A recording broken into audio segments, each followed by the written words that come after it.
मैं राजा छत्तीसगढ़िया, मैं राजा छत्तीसगढ़िया, मैं राजा छत्तीसगढ़िया।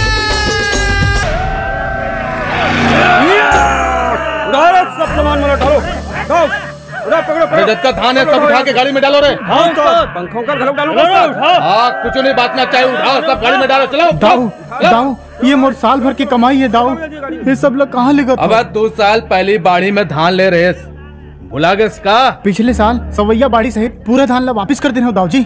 अब सवैया नहीं दूना बाड़ी लेता हूँ, दूना, और 2 साल में चौगुना हो गया, समझ गए? अबे लेगा ना भाई, जल्दी जल्दी। ऐसा अन्याय मत करो दाऊ जी, ऐसा अन्याय मत करो दाऊ जी। ऐसा मोर बेटी के बिहार है, मैं बर्बाद हो जाऊँ दाऊ जी। तुम्हारी बर्बादी मत तो हमारा आबादी है। अबे ता यहाँ का सिला भी न था बे, जाना उससे धान दुआर।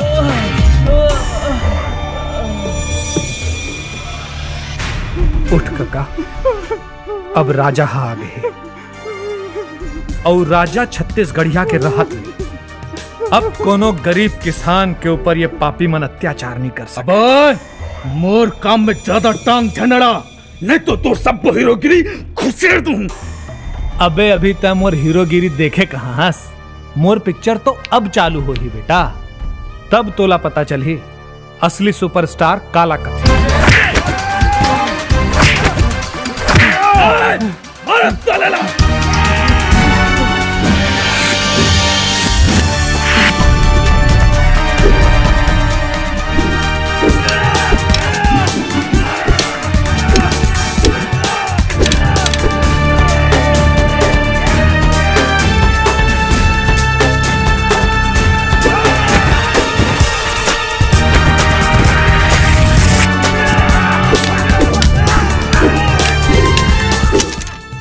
तेरी तो